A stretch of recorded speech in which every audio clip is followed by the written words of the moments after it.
We agree, Barney. No, we don't agree. No, you always, to keep your name, John, you're always up and up things, right?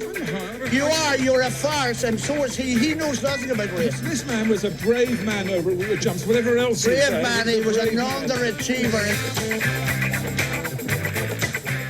And a very warm welcome to the Bar Stewards Inquiry Sunday Sermon. Hope you enjoyed the new theme track there.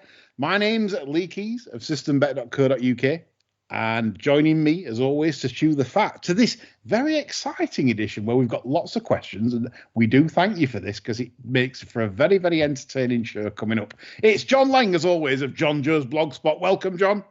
Bow, bow, chicka, bow, bow, bow. Jesus Christ. And certainly last but not least, it's Lord Malvo from Twitter, my very good friend, Chris. Good afternoon, Chris. Good afternoon, Lee. Now, hopefully, we're going to have some laughs to come because, like I said, I do thank our listeners for the questions today. It makes for a very interesting show. So without further ado, I'll get on with it. And by the way, the title credits today are dedicated to John Nolan for his 70s porn jibes on Twitter. That our flagship theme tune on a Friday, he says, sounds like a 70s porn sort of music vibe. So I thought we'd give him some proper 70s porn on this sermon. Right. Do you know the title of the porno film from whence it was extracted? I do know that you can find it on YouTube. It actually says unreleased 70s porno music featuring Ron Jeremy. Oh, Fantastic. yes, its stock has plummeted recently, isn't it? Yes. Yeah, I mean, is he what? Is he still alive? Yeah, I think he's looking at like jail time. I think a number of allegations have been made. Talking about AIDS by now. I think that's the least of his. I think he'd want AIDS, given the nature of the allegations that have been made against him in the last few months. I think, put it this way, I think he had congress with these young ladies without just relying on his charm and his enormous penis. Put it that way.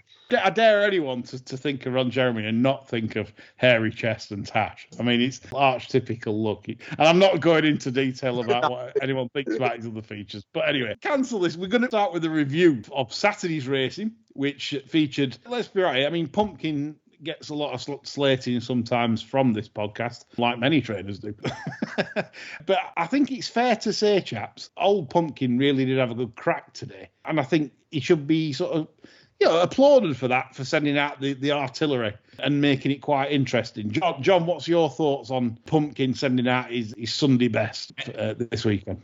Well, it was all right, but he went and put his dick in the blender at the end, didn't he, when he said that Brave Man's Game was short for that race.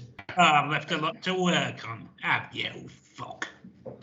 Well, I mean, if you're analysing that race, you basically, if that's the case, I mean, you may as well run it in Gold Cup. You may as well go for the Gold, because that surely, assuming the other two have run somewhere near, and even if they haven't, or you're still looking at sort of early to mid 160s for that performance today, because there was a little bit in the locker. So add on for fitness, you're gonna go close in a Gold Cup.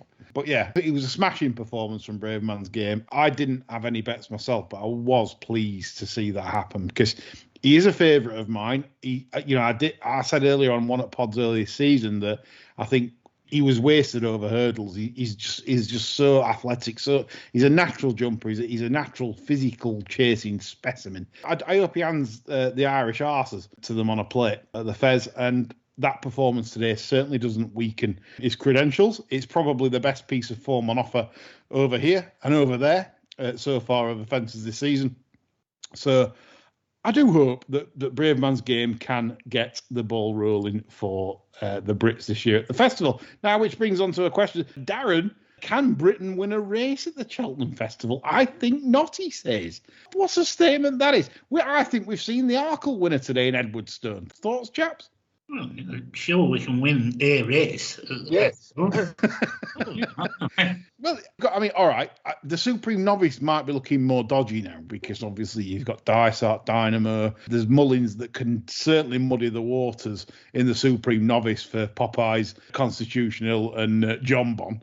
But I'll tell you what, I said this morning that, the Arkle winner, I believe, we've seen it today. And it's done nothing to change my mind. because Edward Stone's not flashy. He doesn't do anything flashy. He hasn't got the electric turn of foot. He doesn't go whoosh, but he's a tank, and he just basically gets on with things. And nice attitude, hasn't he? Yeah, I think that'll stand him in crack instead, because where some horses won't run the race in the Arkle for various reasons, he will run his race. I genuinely think if something can run to more than that, then fair play. But he's my ideal winner of the Arkle after watching in the Kingmaker. But I knew that anyway. I think he's the best horse this season over 2 miles. The performance at Sandown, backed up by the performance here again. Warwick, where I don't think that's his ideal track, because the quick fences, etc. He's more of a grinder type, where he'll come off a good pace and just power up that hill. And he's my ideal winner of the Arkle. So it's Team Edward Stone. So as I said, I think the Brits have certainly got chances, a lot better chances than what I think people have sort of given them. So Darren, absolutely the Brits will win one race. I mean, yeah, the Irish will be juiced up come Fez time as always. We'll be prepared for that. But I do think that Edward Stone and Constitution Hill, etc., they've got big chances to get on the board for the Brits. Right, so looking at today's action then, obviously we've just sort of touched on Brave Man's game, so we don't need to go there. We don't really need to cover the scrap. Poor Neverlander's Coeur de Leon bet. Did that dog it, John, do you think, Coeur de Leon? I got the impression he didn't want to get there too soon and ended up getting there too soon. I like how you said that. Yeah. That was the feeling I got from the ride he gave it. I just thought, look at this, he's got there a bit so, and sure enough. Plus, I'd anchored it with a few quid as well, so apologies now. I'm saying I'm out of form, and I anchored poor Nev's bet as well, I confess. So yeah, it was bad. And it was big prices in running through. It was like 10s, 11s, 14s.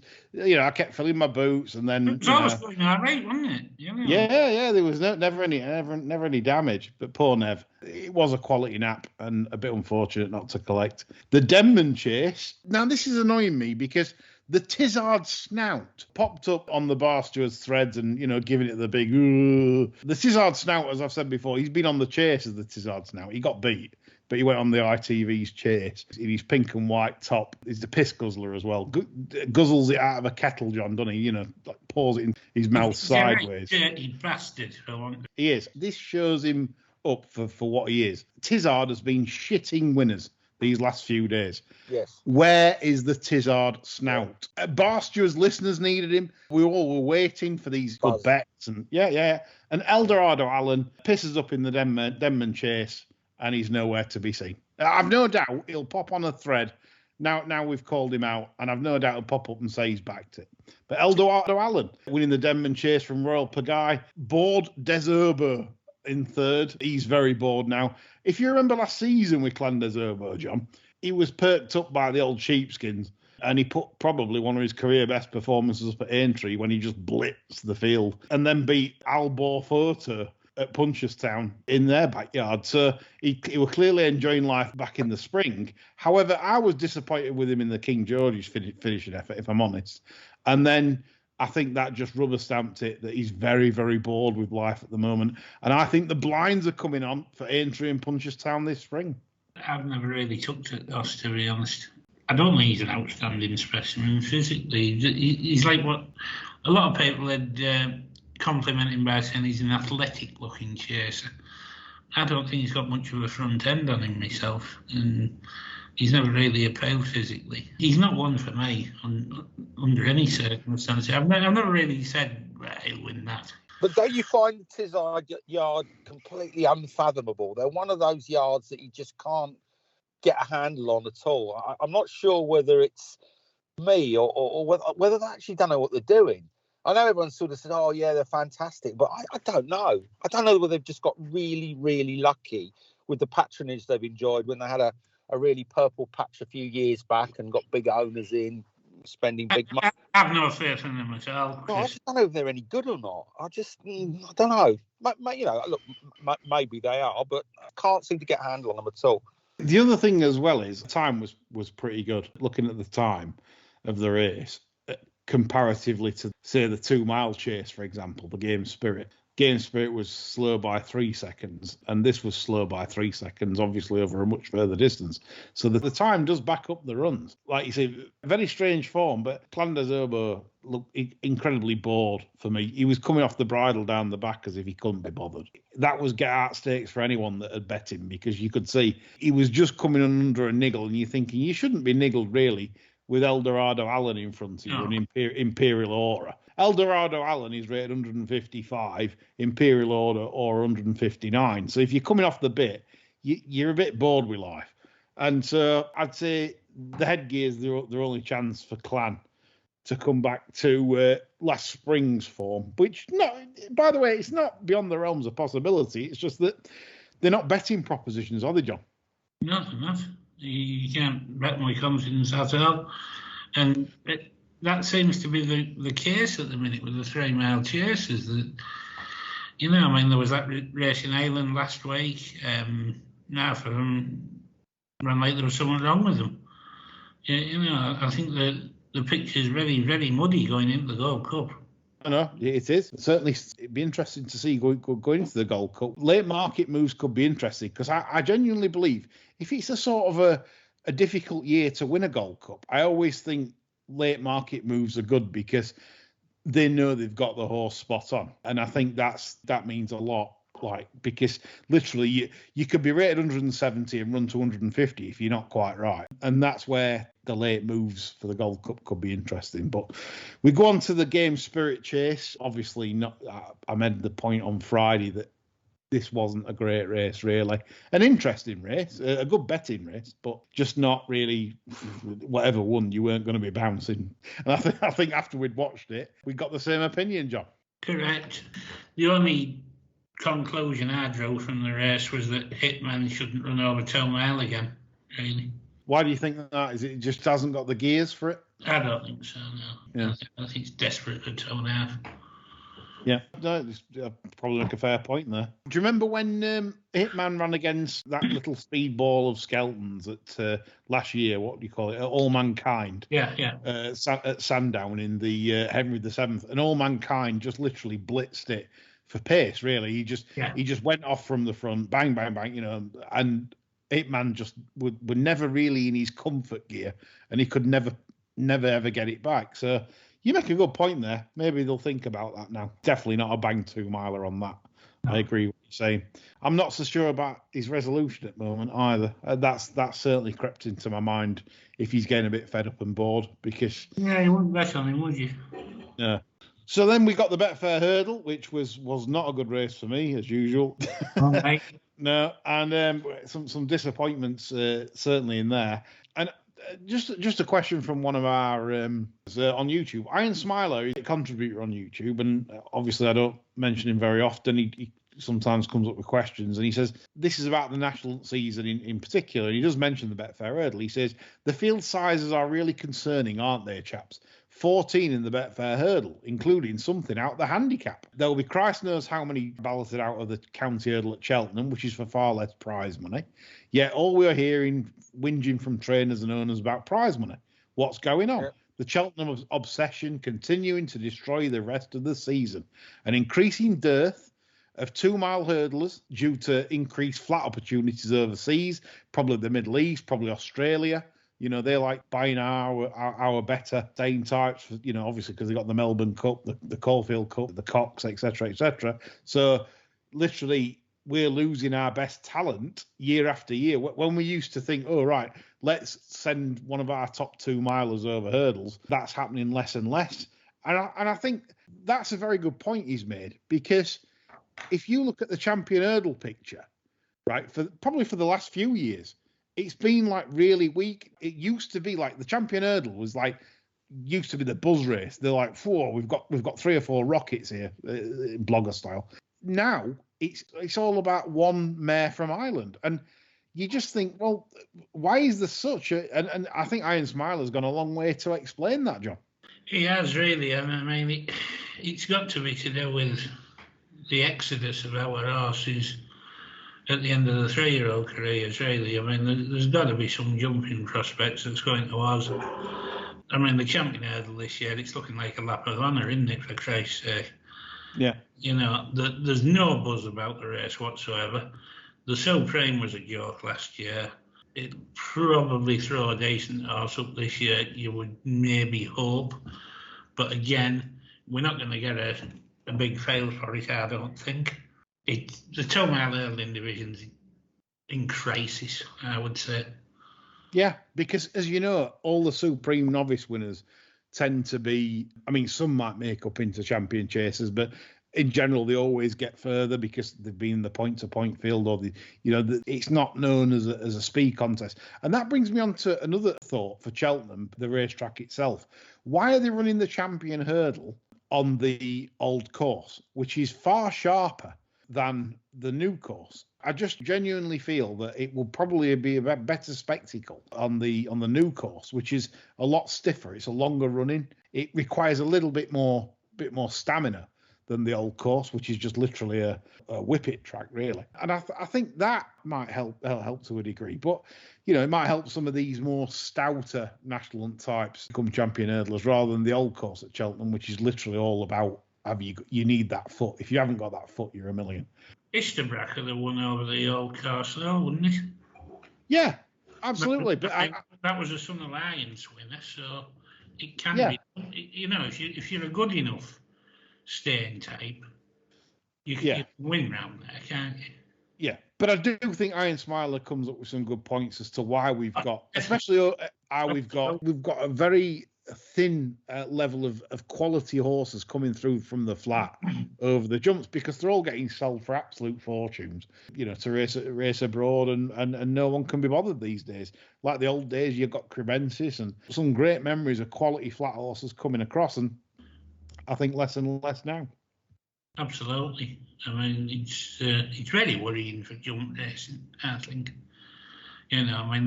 Obviously there's people that love jump racing far more than I do, but I am concerned for the sport. Yeah, it is. I mean, you look at the field sizes. I know that like national races always produce sketchy field sizes, but in general, I do think there's too much jump racing now in the summer. So trainers now have got options. If you've got a really nice hurdler that's never going to be Cheltenham class, but he wants good ground or she wants good ground, you've got the option now. There's so much racing over jumps in the summer. You can just think, well, we don't really need the winter campaign at any point. Where wouldn't you?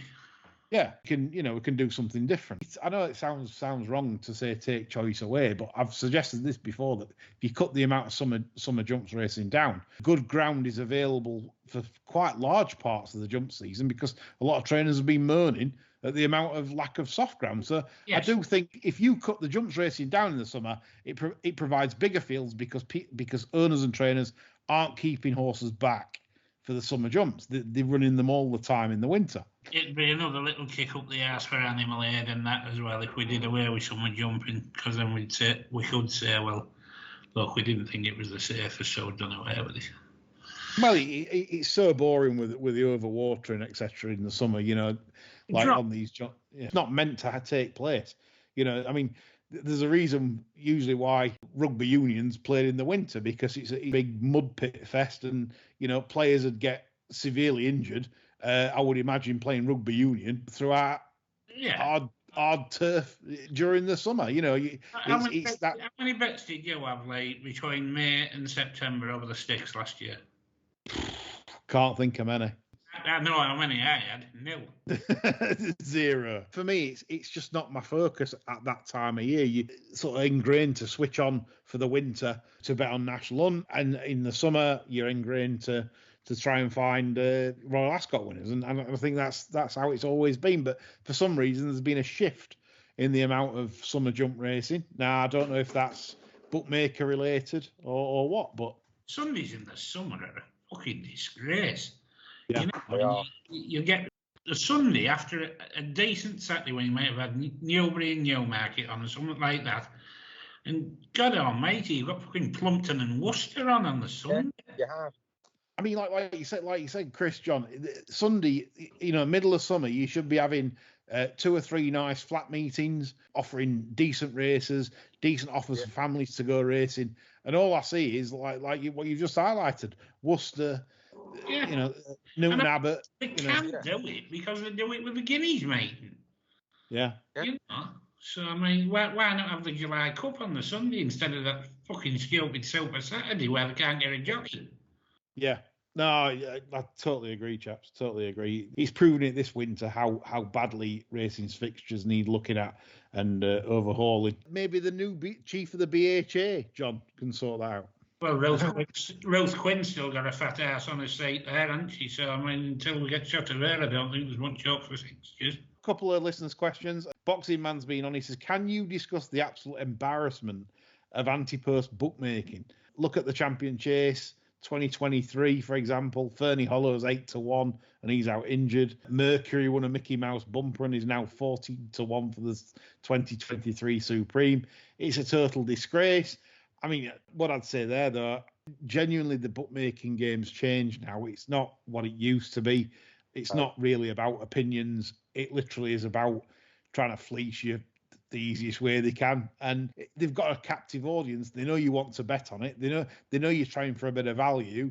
And they're accountants now. They're not opinions. They don't say, well, that can't win, or I'll give you 33s or 4. Literally will give you pennies at prices that are favourable to them because they haven't got a clue. And that's what it is now. It's big business. It's so different to what it used to be when I was growing up watching racing, when there was genuine opinion out there. Now there's very little opinion. It's literally corporate, which is sad. And you're right, Boxing Man, you're right. And I don't think it's going to get better anytime soon. Shane's been on. He said, Cheltenham Festival 2022, it's turned into a blogger fest with so many sub-even money favs. Are you tempted to perm all the Willie Mullins multis? Save our festival or grow it like Rich Richie's NFL mullet. What do we think to Rich Richie's mullet? Well, Patsy Palmer, former EastEnders star, was reportedly scalped in the creation of that mullet. I must admit, I'll be honest, when Royal Pagaille won at Aydock, there's the aftermath, Rich Richie was interviewed. I literally could not stop staring at it. When you've got that little yellow square box appears on your telly and you're just following it around. He just squared on Richie's mullet. And I couldn't watch his face. I couldn't watch his sunglasses. I couldn't watch his hat. I just watched his mullet. It's the worst syrup I've seen since the late great Guy Reid, who at 165 years of age was still sporting bright ginger hair in the winter's enclosure. I love a good syrup, mate. When I was growing up on race courses and stuff, I used to love spotting a syrup. In fact, that's part of the fun, isn't it? If you're bored with the racing, you could always go syrup spotting in the paddock and parade ring. About Christ, there's some bad ones, isn't there? Yeah. Well, there was back then. Back then, there was some terrible ones, some really obvious terrible ones, because obviously now as a society, we're more conscious about as look. People are more thinking, well, this doesn't look right or whatever. Back then, if you got a syrup, if it didn't quite fit right, you're still good at races with it. And it was like, wasn't it? It was some of it would be half hanging off your head, and it's like. Well, I remember at Wimbledon Dogs, there was an old dog trainer called Sam Sykes who had a fine head of white hair. It was like a sort of a 99 with a flake on it. And I went to the gents one day, combing it. I swear to God, it must have been 8 foot fucking long. It was like a turban. And he had no shame at all. He's virtually picking it off the floor, wrapping it round his head to create this style. Extraordinary. And people had no shame, Couldn't afford. He said he couldn't afford a syrup, so he grew his hair on one side about 8 foot long. Unreal. It's like I said, it's some great days. Moving on, Adam Norman's been on, contributor to our show. Hello, Adam. And a couple of questions, which are quite interesting, really. Because obviously I run a sort of a betting service, and people have moaned when I've tipped up horses each way, and they say, is this really value to do? And Adam Norman said, each way betting, is it massively overrated? Thoughts. Chris and John, you can give me thoughts on this. They've squeezed that one in, haven't they, now? So it's never a quarter of the odds first 4 anymore, for example. It's a fifth the odds first 4. They've done away with that loophole. So when do you guys like playing each way, if you do like playing each way? I think, well, latterly, it doesn't matter whether I bet win or each way. I'm looking for sort of first 15 place terms in every race. That would be a fair, and I'd finish 16th, I'll tell you. You're right. I mean, I'm not sure on the maths, but I know they've squeezed first 4/5 of the odds. I mean, I don't tend to play in races at those kind of prices where you think an each way bet will be a good idea. I tend to play at the sort of the front end of the market where it's sort of win only. So I'm not really an each way player. So it doesn't kind of matter to me, in the long term. Right, that's interesting because going back to my sort of teenage years and working out angles and stuff on each way betting, we run a sort of maths program back then that said a quarter of the odds 1-2 for 5 runners weren't bad, and a fifth the odds for 8 runners wasn't bad in certain types of races. Obviously, I'm not just on about the Thievey each way races. It had to be a certain type of race makeup, and the odds had to be right to play. But apart from that, I must admit, mathematically, there was very little advantage to each way other than the quarter of the odds 1, 2, 3, 4 used to get for 6, 16, 17 runners. The problem is, though, when there is a non-runner, you goose, aren't you? So imagine add the lot on for the each way bet, 1/5 the odds, 1, 2, 3, 8 runners, and then there's a late non-runner and it's 7. You're on the worst bet known to man. Yeah. There is no worse a bet than 1/4 of the odds 1-2 for 7 runners. It's terrible. And likewise, in the old days, you're playing the quarter of the odds 1, 2, 3, 4, and then it becomes 15 runners, and it's quarter of the odds 1, 2, 3. Yeah. And all of a sudden, again, you're on massive disadvantage. Adam, it's a good question because I think each way generally, unless you've got an angle with a horse, i.e., this horse is a bit jadey in a finish. It's got the ability. It's going to run its rating. It always does. It's got the race set up.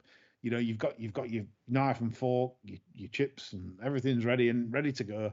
And it's like you've got to play each way for that cover because it can toss it off in a finish. I think they're the types of each way bets I would entertain because that you've got that safety net of if it starts to a bit like Neville's bet today, on Saturday with Coeur de Leon. I mean, that says to me that horse has got all the ability in the world to win off 122, but it's got to fall in. It needs something else to hit the last and probably get tired for it to win. For me, it tossed it off on the running. So that kind of bet, for me, becomes value each way or place only, if you like, on the exchanges, because it's a different type of evaluation. In that you're playing for a crossbar, you're playing for the horse to do what it usually does or its characteristics, which I think is a different kettle of fish altogether. So yeah, John, what's your view on each way? I tend to play each way when I'm probably being an absolute wanker. like you have on Saturday when you tip Lintara. Yeah. And you've gone each way like a wanker. 2 points on the nose gets you. And when I have an each way bet, just before the race, I was thinking to myself, why have you done this each way, you wanker? Each way wankers. Yeah. I mean, I'll sort of, if I've gone real deep into a race and I've thought 2 at most can beat this, and I've had a good go through the race and I'm absolutely confident it will not be out the 3, I'll play each way. And I feel I'm a total wanker, but most of the time I feel like I'm being a wanker, to be honest.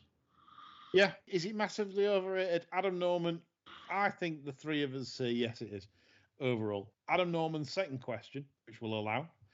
Brian Hughes is not the best jockey riding in the North. Discuss. Controversial, this one, with Brian. Has he run a treble today, I think, your Toxita? But obviously Brian's, a quality jockey, champion jockey. Yeah. So are we saying Brian Hughes is not the best jockey riding in the North? I think Adam's leading into this, that he doesn't think he is. John, Chris? Well, personally, I don't give a frog's fat ass. So he's the best jockey in the North. You never have, I know. I mean, to be perfectly honest with you, he's never really been a jockey that's grabbed me at all. I think he looks very weak in the finish a lot of the time, and a lot of the time, this is a personal preference. I don't think I rate him particularly well. He looks as though he's hanging on to plenty and he's hanging on to nothing sometimes in races. Yeah.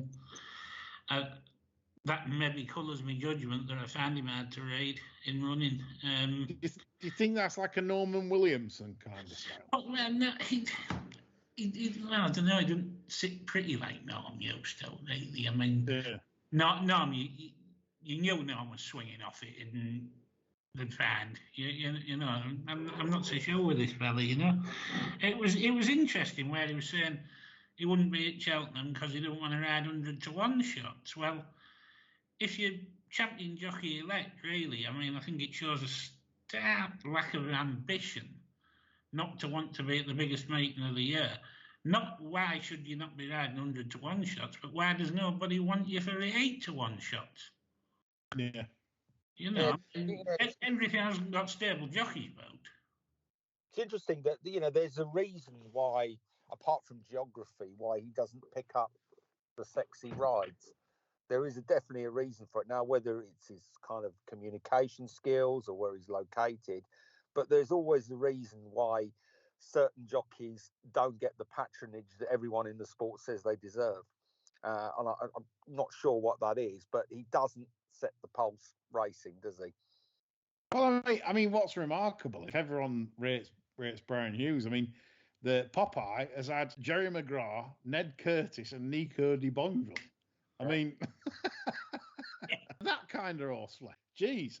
I think that just says it all. I mean, he's like you said, what's Brian Hughes done? It's like no rides like booked down south. You know, it's not like he can turn up at a Sandown meeting or a Kempton meeting or a Cheltenham meeting for that matter and get all outside rides from trainers that you know need a good rider. He's as if to say that no one wants him, which is. You'd think a champion elect that's like ridden nearly twice as many winners as anybody else this year. Yeah. Could have a look at Cheltenham at the 4-day stage, say what's not jocked up, get on the phone and get himself, I don't know, 5 or 6 rides with each way chances. No, he certainly ought. So, Adam, I suppose we've answered you there without sort of saying yay or nay. I mean, to me, jockeys are jockeys, and most of them are much of a muchness. I think you could put £1 or £2 if you're rating jockeys. You could put £1 or £2 between about 200 or 300 of them. You go back over a bit, like you know. I mean, when like John Joe was based up here, he got plenty of rides at Cheltenham. Ron Barry, you know. I mean, plenty of people. He was Ron Barry, and he was cock of the north, as they call it, wasn't he? Yeah. Absolutely. No. It's interesting. Why does Brian Hughes not get rides elsewhere down south? Something for everyone to ponder on. Right, moving on. Mike Oxlong has been on, and he said, Go on, Mike. It suits the show. This suits the title of music. The gambling review will not be as bad as feared for horse racing, he says. Well, I mean that will be the case, Mike, if we can get rid of this dreaded single customer view where people are demanding, bookmakers are demanding papers. Your papers, you know, your bank accounts and your CCJs and your defaults and you know what you spend your money on, you know, like Pornhub Premium, all that lot. They'll get to see that. You don't want them to see that. So we need to stop that. And obviously, there's an article that I've wrote on Bar Stewards. It's a 3-part series, and the first part's up this week for you to peruse. And the second and third part will deal with a solution to this, and a credible one at that. And the third part will be slagging all and sundry off. So look forward to the next 2 parts, which the next part will be available midweek Wednesday, I believe. I'll upload it onto the Bar Stewards website. Adding to that, Shane's been on again. He says, gambling addiction and the whole industry is guilty wave has spread to Irish weekend newspapers. The Irish have been sort of like left alone by this. It's just the UK that seems to have these draconian show me how much you earn before you can have a bet scenario. Well, the Irish papers have got wind of it and they're peddling it now. So, I mean, when will it end? I don't know, Shane, but obviously us as bar stewards will do all we can. And certainly I'm in touch privately with a little, you know, higher end people that can make a difference. So let's hope we can sort this out for a suitable resolution for all punters going forwards, because certainly this, can I say, Tory government, I mean, they can't really sort out very much, and that's what worries me. But we're certainly going to give it our best shot in terms of providing common sense in terms of solutions to the problems of and the harms of problem gambling, which it is a problem. So I hope that answers that case in point. Now, a more serious topic before we move back onto fun, and it's regarding drugs. Obviously, there's been some articles in the American press recently that has turned a few eyes. Johnny 2's been on. Why do the UK racing press refuse to mention the Wesley Ward drugs violations? He's just been suspended again in the USA. Wesley Ward seems to have got a conviction like a Moore's murderer in terms of drug offences, and yet we're piling on to Bob Baffert, obviously probably a more high-profile case, but Wesley Ward, he says, had more offences. And just to clarify this, Wesley Ward has been suspended and fined by Kentucky stewards as a result of administering an illegal medication. And he's been fined a $500 fine, which is quite small, but apparently testing positive for the diabetes medication metformin after winning the Kentucky Juvenile Stakes at Churchill Downs on April the 28th last year. And don't forget, this is a trainer that Royal Ascot seem to champion every year. He's on at the races. Every time it's Wesley Ward bringing over, they have him as a poster boy even for Royal Ascot. You've seen him, Wesley Ward's coming over with his top 2-year-olds. And this is a man that's got lots of drugs offences, but yet the racing media have taken to him and seem to love him in interviews and fawn over him. And yet this is a man that is constantly banned for the use of banned substances. John and Chris, what do we make of this? They have tied their flag to the wrong pole in the case of Wesley Ward, haven't they? Really? I think so. Got nice teeth, though, isn't it? Got phenomenal teeth. Yeah. Got to count for something, surely. I like Baffert's hair and sunglasses too. Put them all together. I think you got a great trainer there. Hollywood machine. George Hamilton, yeah, remember him? Christ, yeah. Yeah, he washed himself with Pledge, didn't he, to get that sort of deep wooden shine. Yes, anyway. Wesley's always been very media friendly, hasn't he? He'll stand there with his arm around Luke Harvey posing for a photo where Bob Baffert could kick Luke up the arse and tell him to piss off. Yeah. So that it does influence the media if you are open to talking to them and that, and because he's been so helpful to them with features and things, I think that they don't want to look stupid, really. If they start suddenly saying, "Oh, well, this fella that we used to be bigging up all the time, he's probably got the best chemist in America," well, they're going to make themselves look tits as well, aren't they? We know they don't like doing that. Certainly don't. They might extend the old casino game into Royal Ascot this summer, so everyone can do the bollocks pissed up and charlied up, doing it on the Jockey Club casinos, John. Absolutely, yeah. Anyway, on to the other point in case regarding drugs, and we touched on it on a past sermon. It's a doping drug supplier that was convicted in Manhattan federal court.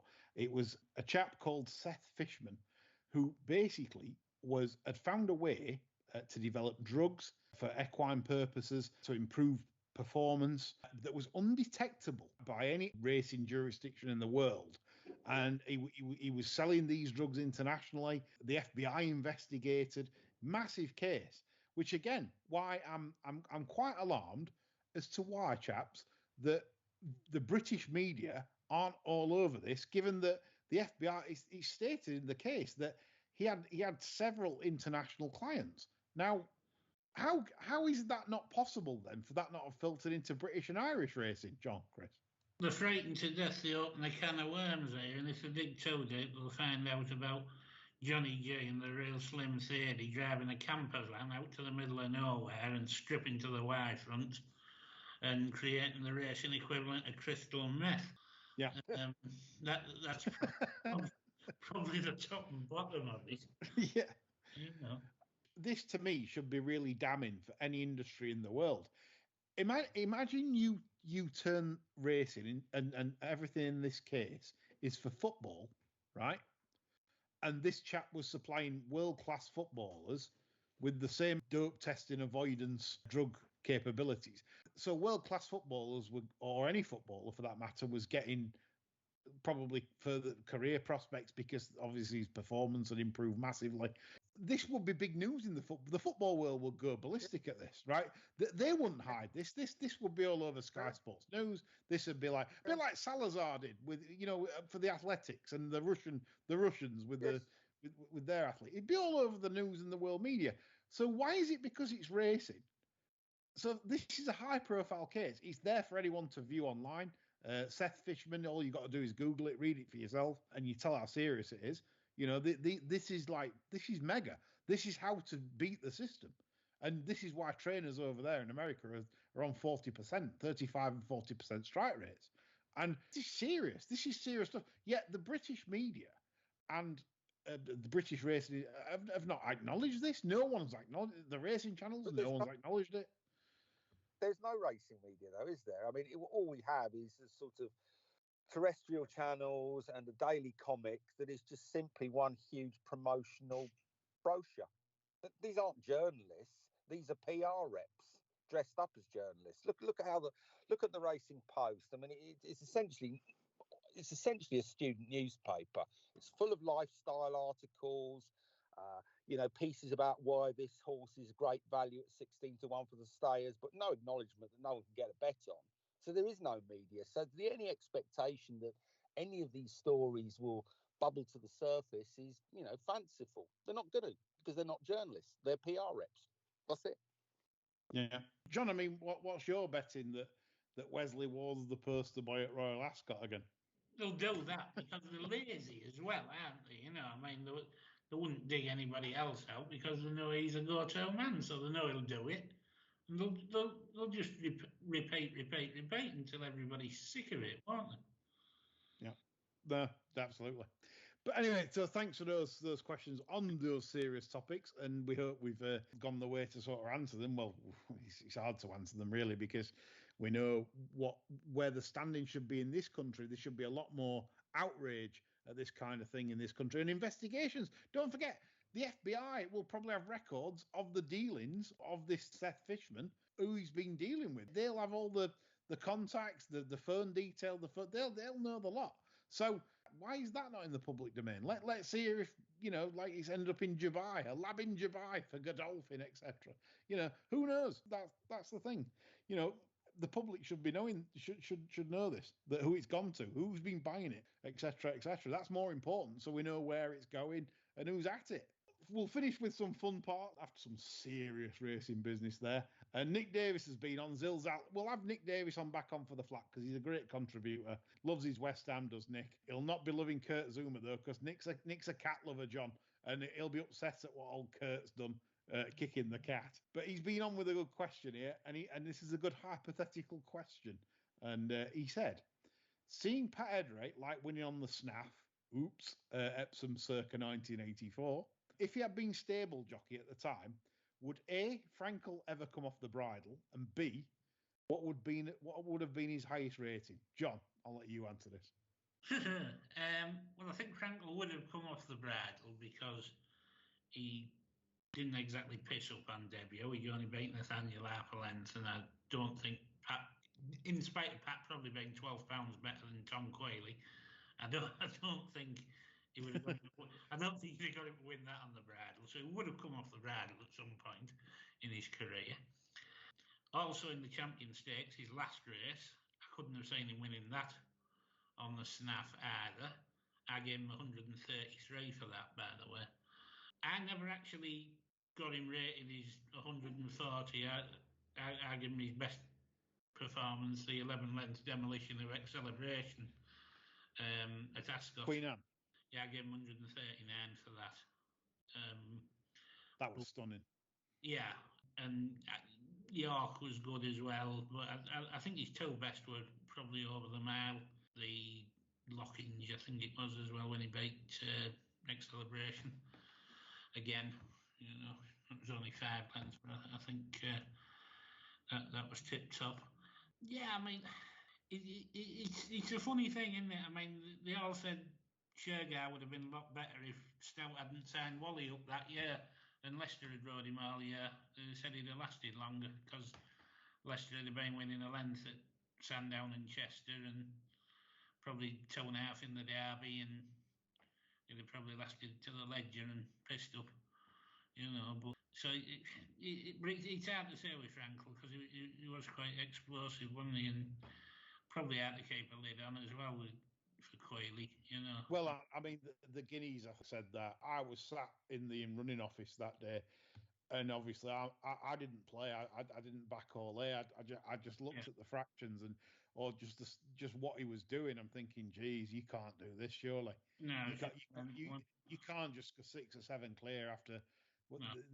What is this? And I don't think he ran to a peak in the Guineas because obviously, like you just said, he was explosive and maybe no jockey could have kept a lid on him. But I mean, Queally wasn't the best. But I would have preferred a top jockey to have been associated with Frankel. I think it just knocks the aura about a horse when it's a fairly moderate bugger like Quayle that's been round. He nearly got him beat in the bloody SJP, didn't he? Yeah. Yeah. Well, there were twice he nearly got him beat. He nearly got him beat in the St James's Palace, and he nearly got him beat in his last race. I really did think that was a grave tactical error. Proper bottom the horse. In fact, it'd be one of them where if he was running, say, a month after, you'd have probably took him on because he bottomed him that much, I felt, in that last race. I'd have liked Pat or Fallon even to have been riding. What about Mick Kinnan, perhaps? Yeah. I mean, another one. I'll just tell you a quick funny about Pat. Actually, I was laid in bed one night and the phone rang. It was Mel Britton, and he had 3 runners at Newcastle 2 days hence, and I was going up to Newcastle. And he was delighted because Pat was going up to ride one for Khaled Abdo, and he'd managed to snaffle him for 2 of his horses. And I forget their names, but honestly, they were 2 desperate creatures. And he phoned me up in the dead of night. I've got Pat to ride to Newcastle. I said, oh, great, So anyway, goes up and Pat rides the first, and it's stone cold last, breaking about 5 lengths by the next to last. And Pat comes in and he said, I don't think I've ridden out as bad as this in 10 years, Mel. Saddle off and gone, Anyway, he comes out and he rides the next one. And this is breaking about the same, And Mel's a bit despondent by then, He didn't like it when he was having a sickner every day, So as Pat gets down, he says, how are you, Pat? He says, cheer me up a bit. Pat says, all right. He said, I was wrong about the first cunt.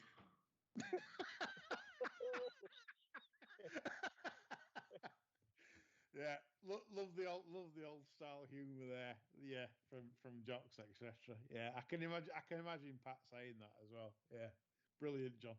Right, we'll move on to the final funny of the show. Uncle Ernie's been on. He said Dick Earn and Willie Carson. Now there's a couple of adult film racing crossover names. Any more racing crossover names that you chaps could have? Sort of comparison to puzzle. Well, I thought Eddie Edge. Conditional for Nigel Twiston Davis. It sounds like a Formula One driver, but I could just see an Eddie Edge playing his stuff in a good old Poe movie. And to me, the most obvious one is Hugh Horgan, which I like to call him Hugh Horgan, who rides for the Baby Joseph in Ireland. I think that'd be just tremendous, wouldn't it? Hugh Horgan Debbie does Dallas with Hugh Horgan. Kind of like that one. I quite like the amateur jockey Miss R.A. Horn. You can't beat a Miss Horn. Yeah, and of course we all like a bit of Botty, don't we? Oh, we do. Yeah. Marco Botty. Yeah, absolutely. Chris, any from your end? No, I can't think. I have to say I can't trump those ones, to be honest with you. But another few days, I'm sure we can come up with some ones for next week. I'm sure. I was looking at I was trying to find a jockey in the database, like somebody called Pole. Yeah. or you could have Thor Hammer Hansen. Thor Hammer. Right. That's a porn name, isn't it? That really. Thor Hammer. Yeah. Definitely. Anyway.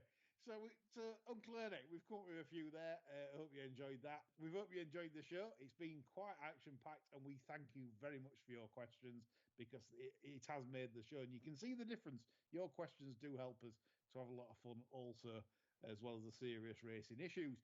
We're back on Friday. I believe we've got a full team of 4 next week. After we had 3 this week, Quentin Franks went on a disappearing act this weekend, Valentine's Day, so he'll be on the promise. I would no doubt last week. But we've got a full team of 4 for next Friday. That's all from me, John and Chris. We hope you've enjoyed a fabulous show. That's all from us. Bye for now. Right, the show's over, boys. Thank you very much.